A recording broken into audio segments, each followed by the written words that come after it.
बिस्मिल्लाहिर्रहमानिर्रहीम।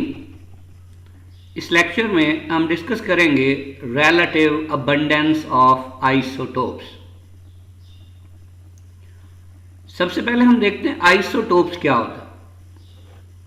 आइसोटोप्स दो वर्ड से बना है, एक आइसो, दूसरा टोप। आइसो का मतलब है सेम, टोप का मतलब है पोजीशन। चूंकि किसी भी एक एलिमेंट के तमाम आइसोटोप्स की position in the periodic table हमेशा सेम होती है, इसीलिए उन्हें आइसोटोप्स कहते हैं। आइसोटोप्स बाय डेफिनेशन क्या होते हैं, इसको समझने के लिए हम एक एग्जांपल लेते हैं। जैसे कार्बन 612, कार्बन 613, कार्बन 614। अब ये एक ही एलिमेंट है, यानी कार्बन है। एटम्स क्या हैं? डिफरेंट है, लेकिन इसके नीचे भी 6 है, इधर भी 6 है, इधर भी 6 है, और ये तीनों क्या है? ये एटॉमिक नंबर। ये क्या दिखाई दे रहे हैं? सेम या डिफरेंट? सेम है। जबकि ये 12, ये 13 और ये 14, ये क्या है? Mass number. ये क्या दिखाई दे रहा है? डिफरेंट। एक का 12 है, एक का 13 है, एक का 14 है। तो हमें समझ आ गई कि different atoms of the same element having same atomic number but different mass number are called isotopes. एक और अंदाज से हम इसे डिफाइन कर सकते हैं। जैसे कार्बन का एटॉमिक नंबर 6 है। अब किसी भी एलिमेंट का जितना एटॉमिक नंबर होता है उतने उसमें नंबर ऑफ प्रोटॉन और उतने ही नंबर ऑफ इलेक्ट्रॉन होता है, क्योंकि एटम बेसिकली न्यूट्रल होता है। दूसरी बात, अगर हम कार्बन 612 में न्यूट्रॉन्स की तादाद निकालना चाहें तो 12 जो कि मैस नंबर है और 6 जो कि एटॉमिक नंबर, इनका डिफरेंस लेंगे, कितना आएगा? 6। तो इसमें 6 न्यूट्रॉन होंगे। कार्बन 613 में न्यूट्रॉन कैसे आएंगे? 13 माइनस 6, 7 न्यूट्रॉन। कार्बन 614 में न्यूट्रॉन की तादाद कैसे आएगी? 14 माइनस 6, 8 न्यूट्रॉन। तो हम एक और अंदाज से भी आइसोटोप्स को डिफाइन कर सकते हैं कि different atoms of the same element having same number of proton and same number of electron but different number of neutrons are called isotopes. Relative abundance of isotopes, नाम से ही जाहिर है कि किसी भी एक एलिमेंट का कोई भी आइसोटोप बाकी isotopes of the same element के लिहाज से नेचर में कितने परसेंट एग्जिस्ट करता है, वो उसकी रिलेटिव अबंडेंस कहलाती है। यानी किसी भी एक एलिमेंट का कोई भी आइसोटोप बाकी isotopes of the same element के लिहाज से नेचर में कितने परसेंट एग्जिस्ट करता है, वो उसकी रिलेटिव अबंडेंस कहलाती है। ये कुछ एग्जांपल्स हैं। जैसे कार्बन के 3 आइसोटोप्स होते हैं, C612, C613, C614। अब जो C612 है वो बाकी आइसोटोप्स के लिहाज से नेचर में 98.893% एग्जिस्ट करता है। कार्बन 613 1.107% एग्जिस्ट करता है, जबकि कार्बन 614 की नेचर में अबंडेंस बाकी दोनों आइसोटोप्स के लिहाज से ना होने के बराबर है।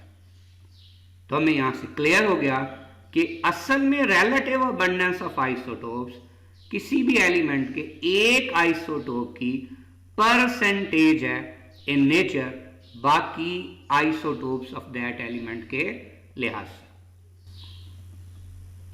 अब ये जो टेबल है, इसके अंदर जो एलिमेंट्स, उनके आइसोटोप्स, उनकी अबंडेंस मेंशन की गई है, इसको स्टडी करके और इसी तरह पीरियोडिक टेबल में और एलिमेंट्स, उनके आइसोटोप्स और रिलेटिव अबंडेंस को स्टडी करके कुछ कंक्लूजन्स ड्रॉ किए गए हैं। वो क्या हैं? मसलन सबसे पहला पॉइंट कि आइसोटोप्स तमाम एलिमेंट्स के उनकी अपनी नेचुरल अबंडेंस होती है। मतलब अगर हम ये कहें कि जैसे हाइड्रोजन का लोअर मैस का आइसोटोप 1H1 99.985% है, तो कार्बन का भी इतना ही होगा, ये कतन नहीं हो सकता। हर एलिमेंट के किसी भी आइसोटोप की नेचर में अपनी स्टेबिलिटी है, और जितना वो ज़्यादा स्टेबल होगा नेचर में उसकी उतनी अबंडेंस ज़्यादा होगी, और जितना वो कम स्टेबल होगा उतनी उसकी रिलेटिव अबंडेंस कम होगी। दूसरी बात, जब हम किसी बुक में किसी एलिमेंट की प्रॉपर्टीज पढ़ते हैं, लाइक अगर हम पढ़ते हैं प्रॉपर्टीज ऑफ कार्बन, तो अब देखिए कार्बन के 3 आइसोटोप्स में से किसको स्टडी करना ज्यादा आसान है, जिसकी रिलेटिव अबंडेंस ज्यादा होगी। ये ऐसे ही है जैसे अगर मैं आपसे पूछूं कि मेरे पास एक बच्चा पढ़ता है जिसका नाम है अहमद, बताइए वो पढ़ने में कैसा है। भाई जब आपने अहमद को कभी देखा ही नहीं तो आप उसके बारे में कैसे बता सकते हैं। लेकिन अगर आप में से जो बच्चा ये लेक्चर सुन रहा है, मैं ये कहूँ आप पढ़ने में कैसे हैं, तो आपको अपने आप का तो पता है, क्योंकि आप एग्जिस्ट करते हैं और अपने आप को जानते भी हैं। यानी जब हम बात करते हैं लिटरेचर की, किसी बुक की, कि उसके अंदर किसी एलिमेंट की प्रॉपर्टीज लिखी हुई हैं, तो वो असल में उसके मोस्ट अबंडेंट आइसोटोप की होती हैं। जैसे इस टेबल में देखिए, कार्बन की प्रॉपर्टीज का मतलब होगा कार्बन 612 की प्रॉपर्टीज, क्योंकि वही सबसे ज़्यादा एग्जिस्ट करता है और उसी की स्टडी सबसे आसान है। अगर हम कहें प्रॉपर्टीज ऑफ हाइड्रोजन, तो वो प्रोटियम की ही प्रॉपर्टीज होंगी, क्योंकि उसी की नेचुरल अबंडेंस सबसे ज़्यादा है और उसी को स्टडी करना भी सबसे आसान है। रिलेटिव अबंडेंस किससे मालूम की जाती है? मैस स्पेक्ट्रोमेट्री से, जिसकी डिटेल हम आगे चल के पढ़ेंगे। रिलेटिव अबंडेंस वेरीड और कम्प्लेक्स है, यानी आप देखें हाइड्रोजन के आइसोटोप्स की अपनी अपनी रिलेटिव अबंडेंस है, कार्बन के आइसोटोप्स की अपनी अपनी, एंड सो ऑन। और ये ऐसा नहीं है कि हम कोई किसी एलिमेंट का नाम सुन के उसके हर आइसोटोप की अबंडेंस बता दें, कतन ऐसा नहीं है। तमाम एलिमेंट्स के आइसोटोप्स की रिलेटिव अबंडेंस हमें पता चलती है मैस स्पेक्ट्रोमेट्री से, जो कि एक कम्प्लेक्स टेक्निक है। इसी तरह कुछ ऐसे भी एलिमेंट्स होते हैं जिनके सिर्फ एक ही आइसोटोप्स होते हैं, जैसे आर्सेनिक, फ्लोरीन, आयोडीन और गोल्ड एक्सेट्रा। ऐसे एलिमेंट्स को मोनो आइसोटोपिक एलिमेंट्स कहते हैं जनरली। अब जैसे मैंने पहले बताया कि ये बेसिकली ये जो इस टेबल के अंदर एलिमेंट्स और उनके आइसोटोप्स दिए हुए हैं उन्हें, और इनके अलावा पीरियोडिक टेबल में जो और एलिमेंट्स और उनके आइसोटोप्स हैं उनको स्टडी करके कुछ कंक्लूजन्स निकाले गए। तो उनमें से एक कंक्लूजन ये है कि जिन एलिमेंट्स के एटॉमिक नंबर ऑड होते हैं, आमतौर पे उनके 2 से ज्यादा स्टेबल आइसोटोप्स नहीं होते। अब ये हर एलिमेंट या उसके आइसोटोप के लिए सही नहीं है, पर जनरली या ज्यादातर एलिमेंट्स या उनके आइसोटोप्स के लिए सही है। जैसे हमारे पास हाइड्रोजन है, तो हाइड्रोजन का एटॉमिक नंबर 1 है। अब आइसोटोप्स तो इसके 3 होते हैं, लेकिन यहां इस टेबल में कितने मेंशन किए गए हैं? 2। तो हमें ये जनरली बात समझ आई कि एक ऐसा एलिमेंट जिसका एटॉमिक नंबर ऑड है, उसके अगर स्टेबल आइसोटोप्स हों भी तो वो ज्यादा से ज्यादा कितने होंगे? 2 होंगे। इसी तरह जिन एलिमेंट्स के एटॉमिक नंबर इवन है, उनके आइसोटोप्स की तादाद ज्यादा होती है। जैसे इस टेबल में देखिए सल्फर का एटॉमिक नंबर 16 है, तो इसके कितने आइसोटोप्स हैं? 4 आइसोटोप्स हैं। ऐसे आइसोटोप्स जिनका मैस नंबर मल्टीपल ऑफ 4 हो। मल्टीपल ऑफ 4 का मतलब क्या है? 4 का टेबल, जैसे 4 1 4, 4 2 8, 4 3 12, 4 4 16 एंड सो ऑन। तो वो ज्यादा अबंडेंट होते हैं, यानी उनकी रिलेटिव अबंडेंस ज्यादा होती है। जैसे ऑक्सीजन जो है वो अर्थ क्रस्ट में 46.06% पाया जाता है, इसका मैस नंबर 16 है, जो कि मल्टीपल ऑफ 4 है, 4 4 16। इसी तरह मैग्नीशियम का मैस नंबर 24 है, ये भी 4 का मल्टीपल है, 6 4 24, ये 2.09% एंड सो ऑन। सिलिकॉन है, कैल्शियम है, आयरन है। आपकी बुक के मुताबिक ये जो 5 एलिमेंट हैं, ये अर्थ क्रस्ट का तकरीबन 50% हिस्सा बनाते हैं, पर असल में ये जो परसेंटेज आप देख रहे हैं ये तकरीबन 85% बनता है। तो पेपर में अगर आ जाए तो आप 50% की बात करेंगे, पर एक्चुअली आपको पता होना चाहिए कि ये मिल के तकरीबन 85% ऑफ द अर्थ क्रस्ट बनाते हैं। अब जो टोटल आइसोटोप्स हैं उनकी तादाद है 580, जितने भी एलिमेंट्स हैं सबके आइसोटोप्स मिला के, उनमें से 280 नेचुरल हैं, जबकि 300 वो हैं जो हमने आर्टिफिशियल डिसइंटीग्रेशन या जिसे आर्टिफिशियल रेडियो एक्टिविटी कहते हैं उससे खुद बनाए हैं। अब ये जो 280 नेचुरल आइसोटोप्स हैं इनको दो अंदाज से क्लासिफाई किया जा सकता है, एक रेडियो एक्टिव और नॉन रेडियो एक्टिव की बेस पे। तो 40 रेडियो एक्टिव आइसोटोप्स हैं 280 में से, तो फिर बाकी जो 240 हैं वो क्या होंगे, नॉन रेडियो एक्टिव। इसी तरह इन 280 नेचुरल आइसोटोप्स को एक और अंदाज से क्लासिफाई किया जा सकता है, वो क्या है, वो उनके एटॉमिक नंबर और उनके एटॉमिक मैसेज के ऑड या इवन होने की बेस पे। जैसे हमारे पास 154 इन 280 आइसोटोप्स में से ऐसे हैं जिनके इवन एटॉमिक नंबर और इवन मैस नंबर, जबकि इन्हीं में से 126 ऐसे हैं जिनके ऑड एटॉमिक नंबर और ऑड मैस नंबर्स हैं।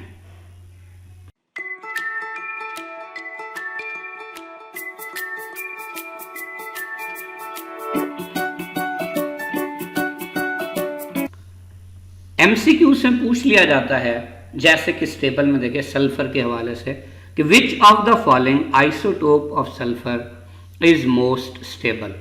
तो हमने अभी बात की थी किसी भी एलिमेंट का कोई भी आइसोटोप जितना स्टेबल होता है उतनी उसकी रिलेटिव अबंडेंस ज़्यादा होगी।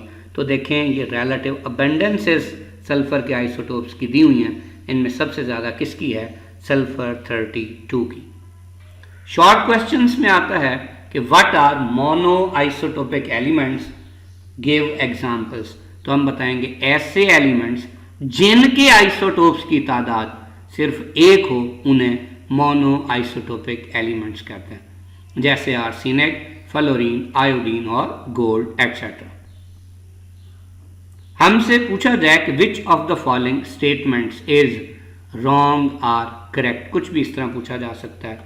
तो देखें, याद होना चाहिए कि जिन एलिमेंट्स के एटॉमिक नंबर ऑड होते हैं उनके दो से ज़्यादा स्टेबल आइसोटोप्स नहीं होते हैं, जिनके एटॉमिक नंबर इवन होते हैं उनके आइसोटोप्स की तादाद बहुत ज़्यादा होती है, और जिन आइसोटोप्स के मैस नंबर मल्टीपल ऑफ 4 होते हैं वो बहुत ज़्यादा अबंडेंट होते हैं।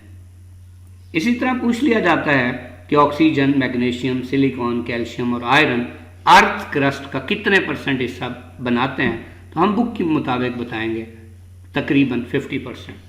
एक्चुअल भी डाटा आपको याद होना चाहिए। इन एलिमेंट्स को याद भी किया जा सकता है आसानी से, जैसे O ऑक्सीजन से, माई गॉड मैग्नीशियम से, C सिलिकॉन से, काफी कैल्शियम और आयरन से। O माई गॉड, C काफी, O ए माई गॉड मेरा अल्लाह, C यानी है, काफी बहुत, यानी मुझे तो मेरा अल्लाह ही काफी है। तो ये आपको याद भी हो जाएगा। अब एमसीक्यूज में पूछा जाता है कि टोटल कितने आइसोटोप्स हैं, तो आंसर होगा 580।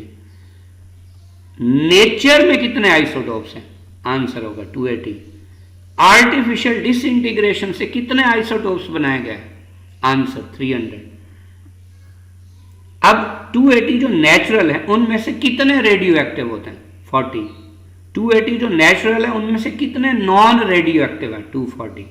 और बहुत इंपॉर्टेंट बात, अगर पूछा जाए टोटल रेडियो एक्टिव आइसोटोप्स कितने हैं, तो आंसर विल बी 340, क्योंकि जो 300 आर्टिफिशियल हैं वो भी रेडियो एक्टिव हैं और 280 में से 40 भी रेडियो एक्टिव हैं। तो ओवरऑल रेडियो एक्टिव आइसोटोप्स की तादाद 340। इसी तरह 280 में से कितने आइसोटोप्स हैं जिनके इवन एटॉमिक नंबर और इवन मैस नंबर है, आंसर 154। इसी तरह 280 में से कितने हैं जिनके एटॉमिक नंबर भी ऑड हैं और मैस नंबर भी ऑड हैं, तो answer will be 126। Thank you.